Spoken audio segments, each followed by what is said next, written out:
Ndị be anyị ekenen m unu ọzọ ụbọchị uhuruchi nke taa.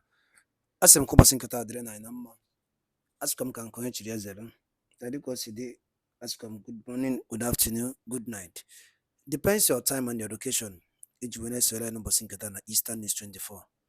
Asị ndị be anyị na ọ ya dịrị anyị chere na mma. Otu anyị kwuru otu akwa ya dị. Ise. Dịka o si dị, dịka esi kwu unu nkwa na gị na-enye unu daily update bụ gbasata maka ihe na-eme n'obodo na gbasata maka nwere ụwa na-azọ. Ya bụ ife wetara unu n'iru akwụkwọ n'ụbọchị nke unu n'anya. Ihe a bụ former lawyer of Maazị Nnamdi Kanu, onye ndu bụ Mike Ozekhome. O nwere ife okwu n'iru akwụkwọ a gbasata maka ihe na-eme n'obodo a, gbasata maka ihe a ga-eme.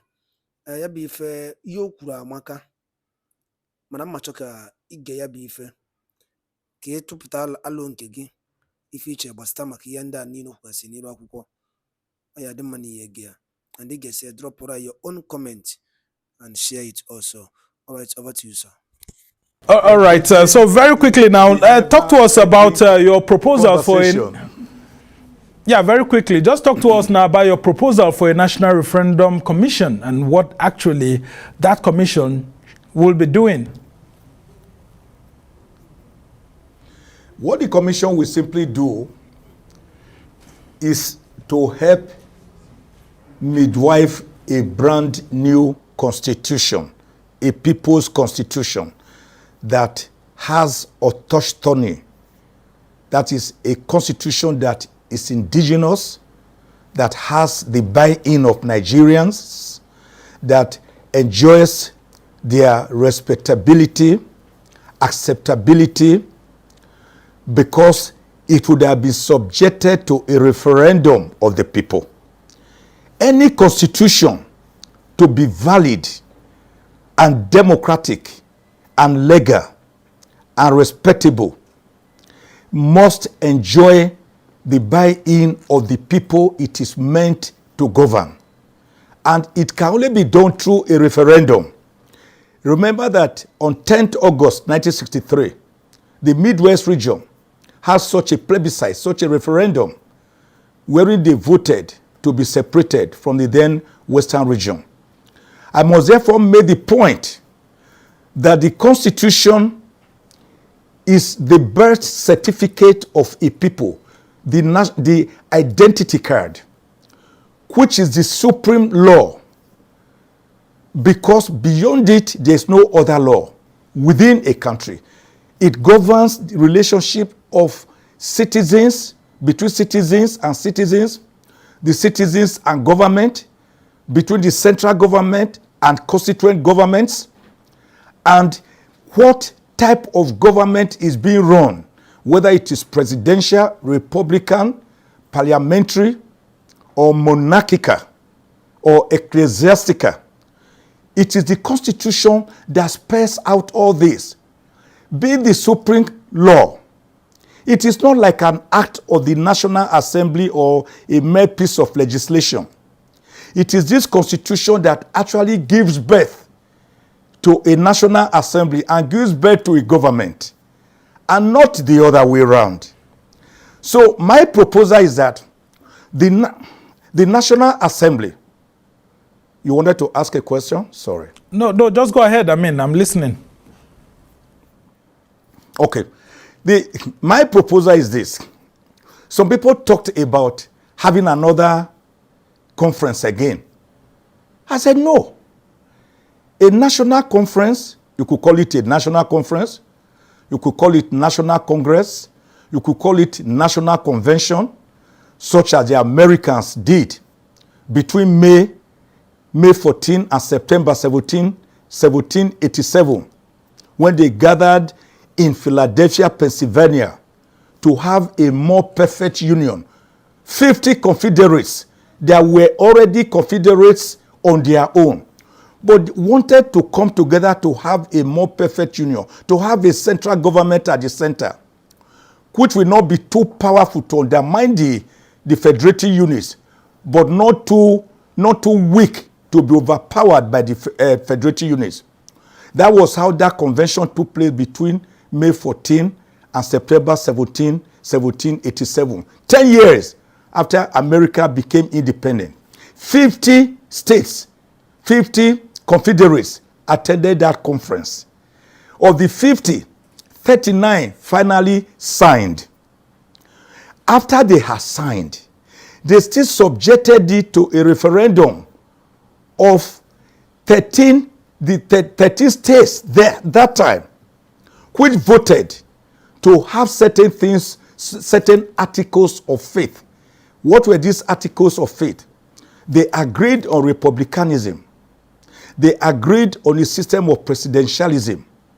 They agreed on federalism because of the pluralistic nature of America, what Chief Anyauku ably referred to in his opening address.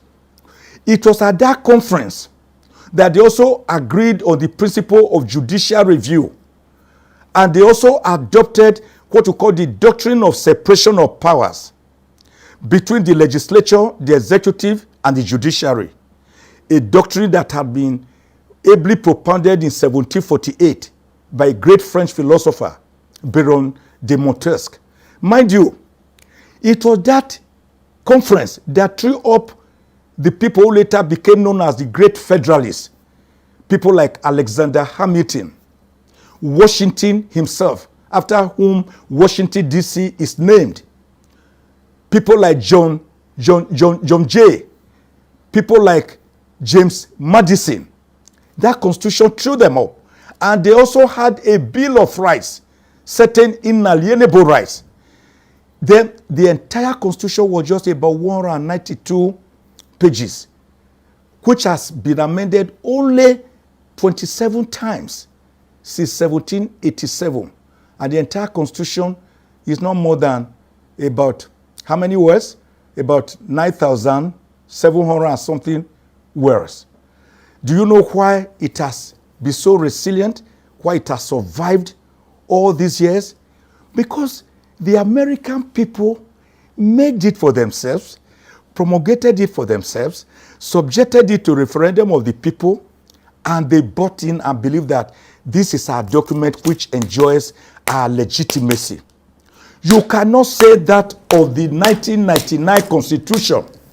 And that's where some people will have some problems with you, actually, Chief Ozekhome, because a larger part of the 1999 Constitution is actually gotten from the Constituent Assembly that was put in place by the military government of Olusegun Obasanjo before we eventually birthed the 1979 Constitution. And you and I know that Chief Rotimi Williams, Justice Udoma were all there, I mean. And we have seen some people saying that only just a few items, maybe like 5% to about 8% were added to the 1979 Constitution to actually make it the 1999 Constitution. So what exactly is the problem? If over 90% of what we have in the 1999 Constitution is an offshoot of that 1979 Constitution, which was a product of the Constituent Assembly. There's such historical revisionists forget that there was an interregnum, an intervening constitution of 1989 by the Ibrahim Babangida government, which was never used. So which of them are they using? 1979 or the IBB unused 1989 constitution? The important thing to note is that the 1999 Constitution, unknown to many people, was actually a mere schedule. A mere schedule. You know the meaning of a schedule? An attachment attached to Decree number 24 of 1999. It did not emanate from the will of the people. The Abdulsalami Abubakar government of 28 members of the Provisional Ruling Council cannot say they aggregated the Nigerian people. Compare that with the 2014 National Conference set up by the then President, Dr.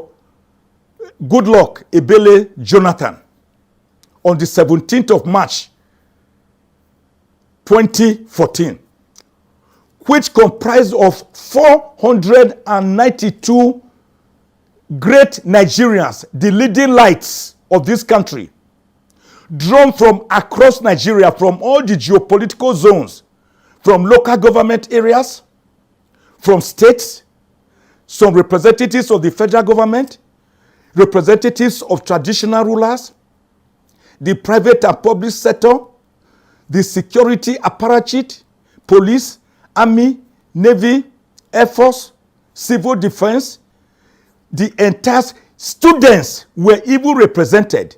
The civil society were there. The civil society were there. Every aspect of that. Even the political parties themselves threw up their own representatives. The physically challenged were there. Who is who? It was an amalgam, a Dolly Parton's coat of many colors, representing variegated nuances and tendencies of the Nigerian nation. Politicians, non-politicians. I'm not a politician. I was there. I was first thrown up at a convention held at the Auchi Polytechnic, which was attended by all the traditional rulers of Edo North, including the civil society and the students. All of them met at Auchi Auditorium, Auchi Poly Auditorium, and said, we want Mike Ozekhome to represent us because he will give us a voice. But what happened? Some powers that be, I would not know where they came from, removed my name from the list. And when the time came, at the end, the then president, I heard that my name was not there. Even though the initial list had my name, I was told he called the then secretary to the government of the federation, Anyim Pius Anyim, and said, put Mike Ozekhome's name there because he will represent the people. He will speak for the people. This is not a conference of a no-go area. We want all the issues to be decided upon as to how to move Nigeria forward. Guess what? That was why my name finally came under federal government addendum. Addendum. Addendum means attachment. All those people who attended the 2014 National Conference, they all now gave me the name addendum as somebody who was not substantive but came in as an addendum. And thank God, God allowed me to perform in such a sterling manner that the National Conference voted, leadership voted or called me or selected me as the Cicero of the 2014 National Conference, which was headed by the late Justice Legbo Kutugi with his deputy, the great professor of international affairs. I have to go on a very short break right now because we don't seem to be having Chief Mike Ozekhome. But when we come back from this break, we will be having him join us and continue with the conversation. Stay with us.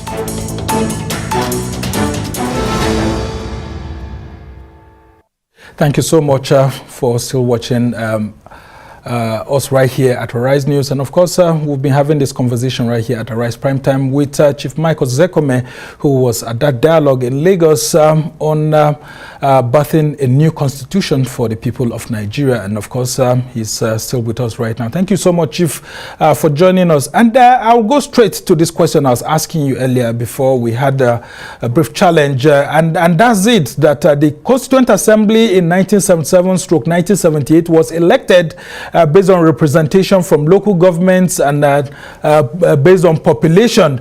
And that of 2014 wasn't elected. And so why would you be asking that the recommendations of the 2014 National Conference be merged into a new document that will form the new Constitution of Nigeria? And so that's the angle I want you to focus on this time around.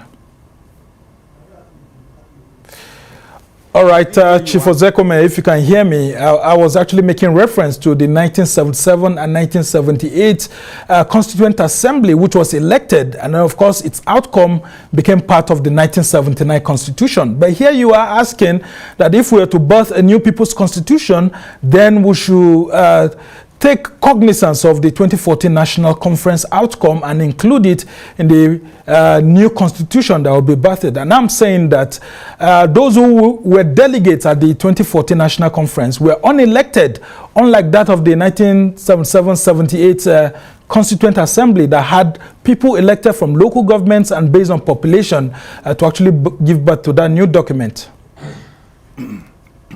Let me tell you this. Unknown to many people, representation is not only by election. There is what you call sortition, which is a Greek word, sortition, by which people are selected by their people to represent them.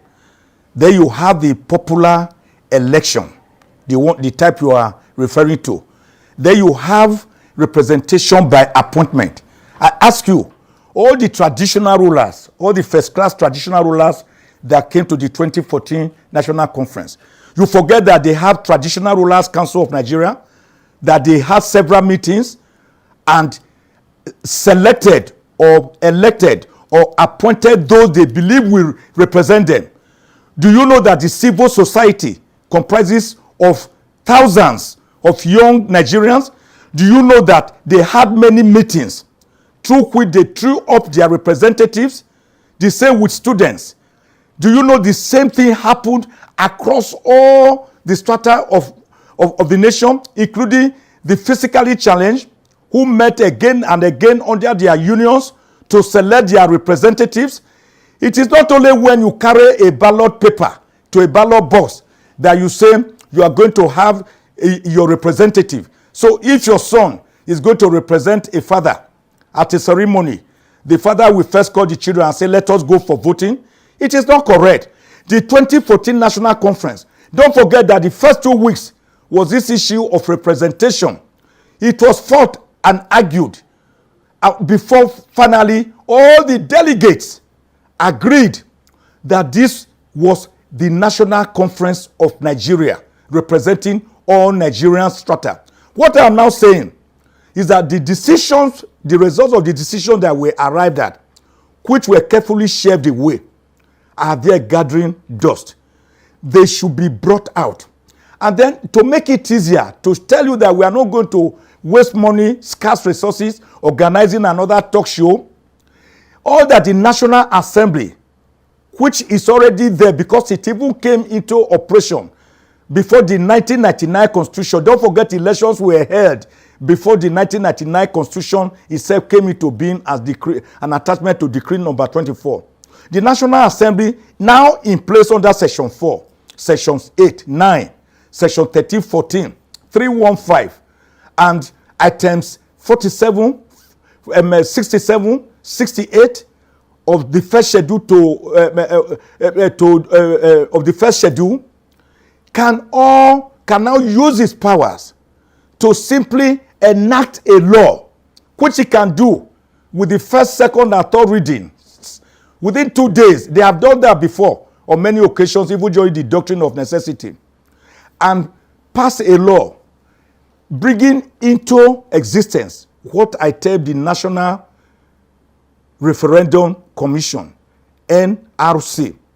It will now be the duty of this National Referendum Commission with details to know how to refer those decisions of the National Conference of 2014 and those beautiful decisions of the 1963 Republican Constitution, which emanated from the 1960 Constitution after the British Order in Council, Section 2, was removed to quickly replace the 1960 Constitution with the 1963 Republican Constitution, which actually gave us true fiscal federalism, under which the then 3 regions could control their resources before the Midwest region that was carved out on the 10th of August, 1963. That was why AWO could use the cocoa product of Western region to develop the Western region, free education at all levels, the Liberty Stadium, Cocoa House, rural integration, first television station in Africa, Western Nigeria Broadcasting Corporation, Ahmadu Bello, Sadana of Sokoto, could use the Northern Nigeria Development Corporation, NNDC, with which he was able to bring up the university, Ahmadu Bello University Zaria, the Yankari Game Reserve, the Hamdallah Hotel, and all the beautiful things you could see now, because Awo used cocoa in the west, Sadana used the famous Kano Grabnor Pyramid, the hides and skin and cotton of the north, whilst in the east, Dr. Akanu Ibiam and Dr. Michael Okpara used the monoproduce, which was just palm oil, palm kernel, to develop the eastern region, the Trans-Amadi estates, both in Enugu and Port Harcourt, the Obudukato Ranch, the presidential hotels in Port Harcourt, in Enugu, the University of Nigeria, Nsukka. The same thing with the Midwest region that I've told you was carved out of Western region on the 10th of August 1963 through the agitation of people like Oba Akezwa II, Okechebo, Dr. Festus Okechebo, Mimi Ejo, Jereti Marere, Dr. Dennis Osadebe, who became the first premier, Kensington Momo, Esogba Edebiri, Okoje, and all of them. All right, and that was why, Chief, because they could control rubber. They could control rubber and timber. They were able to build their own industries like Ugeli glass industry, Okpala cement factory, and the rest. So what has happened? That we are operating a unitary system of government under this fundamentally flawed constitution, which respects no ingredients of federalism. Chief, I would have to... this is not the constitution of the people. I would have to interject here because you've really gone back to history and all of that. But coincidentally, you were gathered at a forum for Professor Ben Nwabweze, who was among those who gathered all these powers belonging to the regions and donated them to the federal military government, which now made the federal government more powerful. How do you explain the contradiction? Yeah. Professor Nwabweze himself, if you read some of his interviews before he died, he said one of his regrets was not seeing that these powers were too aggregated at the center. For example, up to 67 items on the exclusive legislative list. He didn't like it later as the greatest constitutional lawyer to have emerged from the soil of Africa. He didn't like it.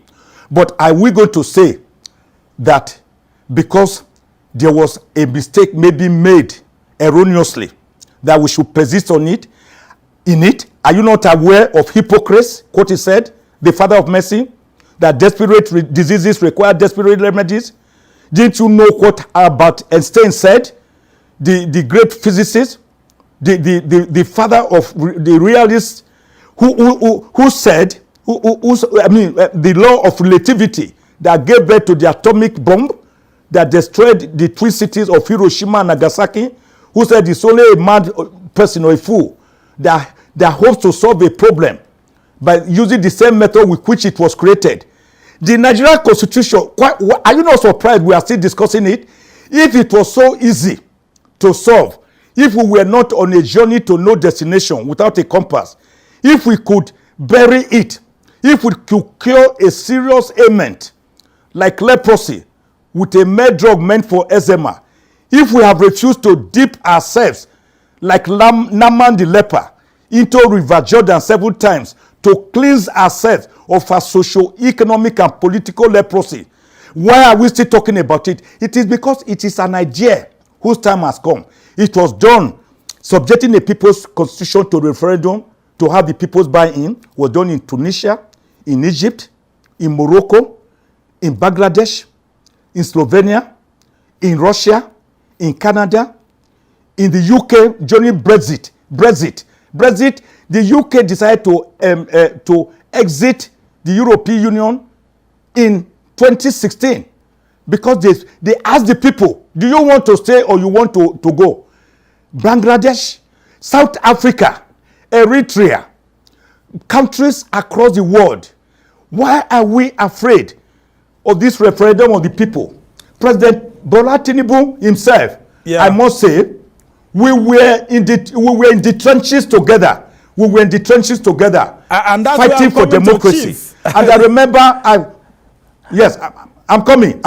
Yeah. Just a second. I was present during his 60th birthday which was chaired by Chief Emeka Anyankwu. I was present physically, where he, as an agitator and a member of the then NADECO, said, Nigeria needs a brand new beginning, a new constitution, which will be autochthonous and indigenous to the people. I believe that. I am not saying it should be ignored. I am not saying the National Assembly should be ignored. We must have their buy-in. It's the National Assembly that will make a simple law, which the whole of this exercise, my brother, can be completed within 6 months. And then the president uses Section 5 to promulgate promulgate a new constitution after the people have voted. That ayes and nays of the people, which are binding articles, it's like a solemn declaration that we believe in this. This is our product. It enjoys our respectability, our legitimacy. That is what we are talking about. That is why we can't run away from it. Yeah, I mean, very, very good points you put in succinctly. But as we try to round off this conversation, what do you foresee in a potential people's constitution, as you like to put it? If indeed we are going to have one, what do you think should be there? And how do we go about it so that we don't allow regional politics to hold us down in forming a consensus on some basic issues? Well, whether you see, we have to attack the problem frontally, my brother. Louis Asho, when he called Nigeria after that Niger area on 8th of January 1897. We and then Lord Lugard forcibly amalgamated northern and southern Nigeria, protectorates and Lagos colony on the 1st of January 1914. We are saying we now want to aggregate ourselves as to what do we want. I suggest, for example, a 6 regional government, because states will normally want to protect their present states. No state will want to be dissolved into another one. Fine, it's okay. Stay on your own, but create 6 regional groupings so that every region we have a Supreme Court to which states, like for example, Northwest, Southeast, South-South, Northeast, North Central, the 6 geopolitical zones, they can have their own Supreme Court where appeals from the states can go to. In America, each state has its own Supreme Court. It's only matters of serious constitutional import that go to the Supreme Court in Washington, D.C. So we need that kind of 6 regional. Then there will be competition, as we had it before January 15, 1966, when the first military coup took place, like I have already outlined. Do you know that time, these monies that were being realized by these regions, 50% was enjoyed by the region that produced that product. 20% was paid to the government at the center of Tafawa Balewa. Quite 30% was shared amongst all the regions, including the region that had already been taking 50%. That was something. That was why every region could develop according to its own pace, and there was this heavy competition. What happens nowadays? Commissioners for finance, 36 states, go to Abuja at the end of the month. They go and take from the national till, under section 162 of the Constitution. Nobody cares how this national cake is baked. So we need that. We need to devolve power, serious restructuring, break down the behemoth elephantine federal government edifice, devolve powers to states and local governments. What is the business of the federal government with so-called unities education? What is their business with secondary education? Why should the federal government have the Marriage Act, that you control marriage between a man and a woman, how they live together in their house, how they dissolve their marriage? Federal government, a matter that should actually be left to states and local governments. So we need to, what is the business of the Auditor General of the Federation? Be the Auditor General of Federal. Why can't we have Auditor General of the federal government and Auditor General of the Federation? Why can't you have Attorney General of the Federation separate from Minister of Justice, who can engage in politics and go and conglomerate with his fellow ministers, and let the Attorney General be strictly the chief law officer of the state? Why can't you have independence candidacy? By the way, what are we doing with 109 senators and 360 members of the House of Representatives? Why can't we say, okay, we remove one of the houses, either the green chamber or the red chamber, or you sit on part-time basis and then draw what you call honorarium, sitting allowance. Because even now under the present constitution, they sit for only 6 months in a year, and it is allowed. So if you make it honorarium sitting, get paid when you sit, you will see, my brother, the rush to Abuja, where the entire money is concentrated, will reduce. Some present senators may even decide to go into farming or fishing because it will be more lucrative. Yeah. The few people will come to Abuja will be those who want to just come and help the nation. So the problems we are having are gargantuan, and we cannot pretend, we cannot wish them away. That is why I've been discussing this issue since the year 2000. Very quickly. That is how many years ago? 20. So it's still on. Very quickly, before I let you go, I mean, you have talked about President Bola Tinubu having been an Adeko man and all of that with those credentials. Now he's in government. Yes. And a lot of people are saying that it looks like he has lost his progressive credentials. He's been hugged by the conservatives and he has lost his democratic credentials. Very quickly, do you believe that President Bola Tinubu still has those credentials to be able to bring all those issues you talked about? Fiscal federalism, true federalism, and all of that into government? Can all of these reforms happen under President Bola Tinubu? I'm now saying President Ahmed Bola Tinubu, even if this is the only thing you do for Nigeria, and then you add other things, like we say in the Bible, seek ye first the kingdom of God and his righteousness, and every other thing shall be added unto you. If you can help to midwife a brand and the by that only no me fair. Kunisi wene sola ni ai neme di teacher ni rawo ona no gonu ye ya bi umunna inde ko waga sini rawo nke de ki bia baki feel ki pu basta maka ya bi fe na buni fa neme na di no man drop or comment maka na gene ti kuru no update de kasi teacher kunna ma de ba na eje kunna ma ro ge mere juwe na megene we ba opi ogbokoro I find out boya. So I get to different teas, different cookings, different updates. Niro awo. The keno ya bife. Drop all your comments. Give us time feature. Niro awo di enda nina. All right. Thank you and thank you for joining us once again at Eastern News 24. Okay, Messi anu munnem.